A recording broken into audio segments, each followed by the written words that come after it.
In this hour with the Biden administration's review of the 2021 U.S. exit from Afghanistan. It was unbelievable. The White House denies the withdrawal was chaotic. I know. Despite desperate scenes in Kabul that we've all witnessed and the death of 13 U.S. members, a couple of dozen wounded, and 170 Afghans killed, the report also points the finger of blame at President Donald Trump. And Peter Doocy joins us live from the White House with the details for us. Hey, Peter. Good morning. The most recent draft of history written by the U.S. government insists the Afghan withdrawal wasn't perfect, but it wasn't that bad. So I'm sorry, I just won't buy the whole argument of chaos. For all this talk of chaos, I just didn't see it. Not from my perch. It was tough in the first few hours. You would expect it to be. The Taliban, the NSC's blame on Biden's predecessor reads like this. The Taliban agreed to participate in a peace process, but only as long as the United States remained committed to withdraw by the agreement's deadline. As part of the deal, President Trump also pressured the Afghan government to release 5,000 Taliban fighters from prison, including senior war commanders, without securing the release of the only American hostage known to be held by the Taliban. A reminder, 13 Americans carrying out the final stages of the drawdown were killed in Kabul. Completely ridiculous. It's a rewriting of history. We lost 13 brave Americans. Many thousands of Americans, at least, were left there in Afghanistan. It was a complete debacle. But for them to try to rewrite this history, it's just terrible. And ultimately, officials, in releasing this report on the Thursday before a holiday weekend, are hoping to emphasize what they think went right. People don't have an issue with the decision to order troops out of Afghanistan. It is with the way that this president ordered it done. There were children being killed. There were people hanging off of Air Force jets that were leaving. And you're saying that you guys are proud of the way that this mission was conducted? Nobody's saying that everything was perfect, but there was a lot that went right. So yeah, there's a lot to be proud of, Peter. And we asked, as far as we know, nobody is going to be fired based on the look back at mistakes that were made. Back to you. Peter, do you think, just in your unofficial opinion, where you had such direct, I looked at, for me, it looked like you were outraged by some of the things that were in the report. Did other people share that dismay about the contents of these 12 pages in their review? It really felt like it did. It was one of the longest briefings that we've ever had in there. It was about an hour and a half of Kirby, and he was getting it from everybody. John Kirby yesterday had the hardest job in communications in the world, because when people think back to the Afghan withdrawal, especially the focus on the Kabul airport, the blame, people are not assigning blame. Oh, well, Trump did this. Oh, well, it was actually Biden's order that led to this. People just look at that and remember it as being a sad period in world history, and they look at it as being a complete mess. But the way that this report is written, it was Trump's fault, and it was some intelligence failures. Basically, they guessed wrong about how long the Taliban was going to take to overthrow the Afghan government. And so it did seem like pretty much everybody in the room had questions that were along those lines. And I will point out, they sent us via email this report only about 10 minutes before the briefing started. And it's a long report. You got to zoom in on some parts on your phone. We didn't even have time to print it out before we had to go to the briefing. Usually you could go through something like this, digest it for hours and hours. It's intentional. People were, yeah, I mean, it's not like they wrote the report yesterday and they were rushing to get it out. They've had this thing. They've been working on it for a year.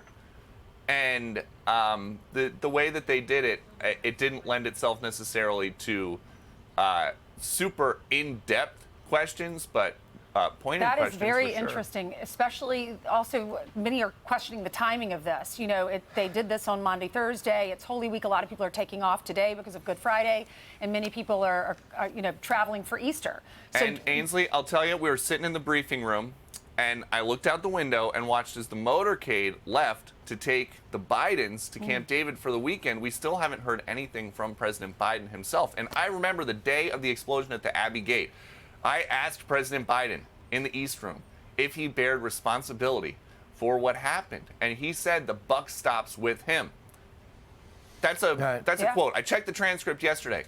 But as this report comes out and they try to review what happened so they don't make the same mistakes again, nothing from the president on camera and nothing in the president's name, like a statement that they put out, statement from the president about XYZ. We get them every day. Not about this, at least not yet. Right. And by the way, they ended with saying how the world came together after that, and they look at the Ukraine effort. They weave in Ukraine topics into this, which is incredible. Peter, great job as usual. Thank you. Thanks, Peter. Brian. This is just the same old song and dance, though. Everything they blame on Donald Trump. And I was watching Fox last night, and the anchors were throwing to a tease of what the next story is. And they said, we have the Afghanistan withdrawal report, and guess who they're blaming? Doesn't take a rocket scientist to know they're blaming Trump. So when we came back from the segment, I'm watching and the anchors explain it's Trump that they're blaming. But we already knew based on that tease. They always blame Trump for everything. Yeah, let's bring in Congressman Wesley Hunt. He's on the House Judiciary Committee. He's also an Army veteran, a graduate of West Point. Congressman, great to see you this morning. You heard that. You heard it yesterday. You heard all of those statements from Admiral Kirby. What's your reaction? I think that this is an insult to the intelligence of the American people. We all watch what happened, and the battle cry of this administration is to always blame Trump. And let's keep in mind that the last 2 years of the Trump administration, we had stability in Afghanistan. For the last 18 months, we didn't lose a soldier. And within a few months of the Biden administration taking power, what happened? We lost 13 brave soldiers in that botched withdrawal that reminded us of the fall of Saigon during Vietnam. And then to add insult to injury, when those brave soldiers came home, Joe Biden stood on that tarmac and checked his watch repeatedly. And I can guarantee you that he had time for those soldiers. And I think that every time these kinds of things happen, the entire world is watching. And that's why we're in this weakened state. This is the weakened state that we have been since Jimmy Carter. And that's why we're seeing all this conflict all over the world. So you understand leadership in the military better than I do. But McKenzie and Milley said that we told him what we told him.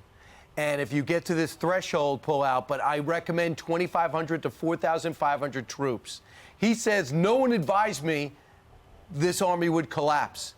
So he threw his commanders under the bus and the CIA under the bus who told him this would happen. And then he goes and says the Doha Agreement, I had to go by what President Trump agreed to. No, you didn't, because Trump originally said we'll leave it in May. It was conditions-based, and then he pushed it to September. So what's wrong with saying, let's hold on? Things are a little crazy. We got millions of dollars of equipment. We have allies and Americans. We can't do it so quick. He just wanted out, and he's getting away with it. Oh, you know exactly what he wanted, sir. He wanted to be out before 9/11. That was the whole point. He wanted to have his moment as the president to say, look at what I did. 9/11 got us into Afghanistan, and I was the president to get us out, and it cost us American lives. And you don't lead because you want to get out by a specific date. You lead by doing what's in the best interest of the soldiers that are on the ground, and that's where he failed us. The other thing that I find astounding is you guys crushed the Taliban every time you came up against him. Suddenly, he's cowering in the corner. What if we don't leave when we told him we would? All hell would break loose? No. You tell them when we're leaving. Trump made that clear. He was in conversations with the leader, and they called in to say, do you want to take Kabul or should we take it? So, to me, you had a chance to regain control, and he just wanted out. That's correct. And we are the strongest nation in the world. We are the big dog on the porch. Don't ever forget that. No one should dictate terms to us. We dictate terms to them. And this weakened state that we have seen for the past going on 3 years now, again, is why we're seeing what's happening in Taiwan. It's why we saw Vladimir Putin invade the Ukraine. And I can assure you that Xi Jinping and Vladimir Putin don't wake up in the morning and they say, oh my gosh, how can I make the world a better place? They wake up in the morning and they look at how weak we are, and they want to take charge of this world. And we must stop them. All right, Congressman Hunt, the House GOP firing off this first subpoena in the pro-Donald Trump indictment for Alan Bragg and for the guy who used to work for him, Mark Pomerantz, who also left that office, the DA's office, to go write a book on why Trump should be indicted. What's your reaction to this? And what will we learn from Alvin Bragg? Yeah, so Pomerantz and Bright, they're clearly liberal hacks. They have a really bad case of Trump derangement syndrome. And I can assure you that Jim Jordan, who's the head of the Judiciary Committee, we have a plan for all of these people to expose them for exactly who they are. And just a couple of weeks ago, we had a hearing to where we were questioning some people that weaponized the FBI and the DOJ against some parents that were just curious as to what was going on in our schools and with our education system. And that's the kind of stuff that we have to stop. And the person that is standing in the way of this is President Trump. And he said this best when he said, if they're coming after me, they're going to come after you. It's up to our committee to show the world exactly what their agenda is and to just show that they have an agenda to destroy our country. They have an agenda to destroy the very fabric of America. We've got to expose this so that in 2 years, the American people, we the people, can get this right. Congressman Wesley Hunt, really appreciate you being with us this morning and speaking to all of those issues. I'm Steve Doocy. I'm Brian Kilmeade. And I'm Ainsley Earhart. And click here to subscribe to the Fox News YouTube page to catch our hottest interviews and most compelling analysis.